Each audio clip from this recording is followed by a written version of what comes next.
sudah menyimak keterangan para ahli yang dihadirkan dan juga sudah mengajukan pertanyaan-pertanyaan yang cukup tajam kepada para ahli yang pada intinya sih sebenarnya tidak mendukung apa yang menjadi posita atau argumentasi yang dikemukakan dalam permohonan maupun juga di dalam petitum yang disampaikan.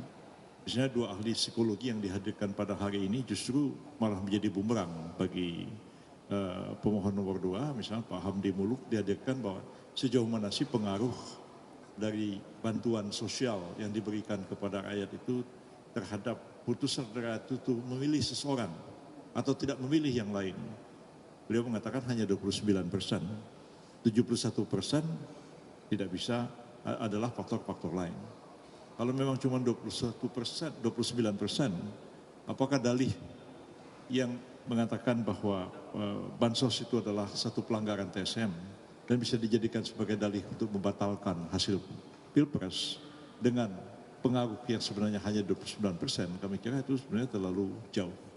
Itu juga psikolog yang dihadirkan, yang ibu-ibu juga bicara bahwa sebenarnya banyak faktor lain yang mempengaruhi terpilihnya Pak Prabowo, Pak Gibran dalam hal Pilpres yang lalu, bukan disebabkan oleh faktor Jokowi atau faktor apa, tapi sebenarnya juga faktor ketertarikan orang kepada pasangan calon itu sendiri, dan khususnya kepada Pak Prabowo yang menurut beliau sebenarnya sudah berkali-kali ikut jadi capres, ya, jadi cawapres pernah juga akhirnya memenangkan. Jadi itu sudah menjadi satu ingatan publik, ada orang namanya Pak Prabowo yang berkali-kali maju ke pencalonan presiden, sehingga itu sudah familiar, apalagi sekali ini mendapatkan dukungan dari Pak Jokowi, tingkat keterpilihannya menjadi lebih tinggi. Nggak ada sesuatu yang salah dari segi hukum terhadap hal ini untuk membatalkan kasus Pilpres ini, sehingga harus dilakukan Pilpres ulang.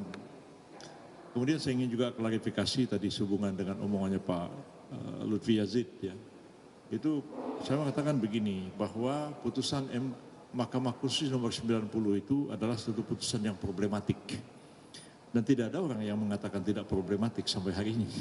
Memang iya, dia problematik. Makanya dibawa ke DKPP, diuji lagi 2 kali ke MK, walaupun ditolak oleh MK. Dan memang dia problematik. Pada waktu itu saya mengatakan, seandainya saya menjadi Gibran, ya, mungkin saya tidak akan maju ke dalam pencalonan karena saya tahu ini problematik. Tapi kalau beliau ingin mengambil keputusan akan maju, saya hormati keputusannya itu. Dan ditanya pada waktu itu, Anda ketua PBB dan partai koalisi akan mencalonkan Pak Gibran. Katakan dalam demokrasi itu orang yang kalah akan ikut orang yang menang. Apalagi kami tidak merasa kalah. Karena itu keputusan musyawarah koalisi, karena kami bagian dari koalisi, kami tunduk kepada putusan koalisi itu. Jadi bukan tadi yang beliau katakan, Yusril pernah mengatakan, kalau saya Gibran, saya akan minta dia untuk mengatakan. Itu kan gak logis. Kalau saya Gibran, saya akan begini. Bukan kalau saya Gibran, saya akan minta dia melakukan ini. Kan gak logis omongan seperti itu. Jadi saya kira ini clear, supaya tidak menjadi persoalan, karena agak kurang baik juga, ya. Dalam persidangan seorang advokat sepertinya mengadu domba antara advokat dengan kliennya. Itu tidak pantas untuk diucapkan, ya. Kita tidak etis melakukan hal seperti itu dalam persidangan. Supaya persoalan ini menjadi clear, tidak ada persoalan lagi. Sejak awal kita sudah sepakat bahwa Pak Gibran itu kita dukung, kita calonkan. Bahkan ketika beliau datang ke rumah pun mengatakan, saya katakan saya akan siap untuk membantu aspek-aspek hukum yang sepanjang pencalonan Pak Gibran dalam Pilpres kali ini. Saya persoalan itu sudah clear sebenarnya. Tapi kalau diungkap lagi dalam sidang ini, apalagi sepertinya membuat konflik antara klien dengan advokat, saya kira memang tidak mestinya harus dilakukan hal semacam itu. Tapi saya akan mendiamkan aja persoalan ini. Terima kasih. Sini tak. Oke. Halo, disiap-siap lo kalau gue ya. Hari ini semakin lucu lagi. Kemarin saya udah ketawa terpingkal-pingkal. Sekarang jauh lebih parah lagi. Parah banget. Masa 90 juta suara lebih dari Prabowo mau dibatalkan dengan kesaksian pesan-pesan moral dari Romo. Kan ini kan masalah hukum, bukan masalah pesan-pesan moral. Ya. Jadi benar-benar kok aneh banget ini tim kuasa hukum mereka. Yang kedua, terus dibawa 2 psikolog. 2 psikolog mau dipakai untuk membatalkan 90 juta suara. Masuk di akal nggak sih? Gue pusing dengarnya. Gue pusing, ini praktek hukum yang mana ini coba? Malah psikolog mereka terakhir mengatakan, kenapa Prabowo menang? Karena waktu 2014, 2019 dia menunjukkan ingin berkuasa. Tapi pada saat dia masuk tim Jokowi, dia menunjukkan sifat yang sangat cool. Ya, dia menunjukkan pribadi yang sangat cool. Bahkan waktu kampanye pun dia diserang habis-habis, dia tetap tenang. Belum lagi dengan tari apa itu gemoy-gemoynya, joget-jogetnya. Itu kata psikolog mereka. Malah psikolognya menguntungkan kita.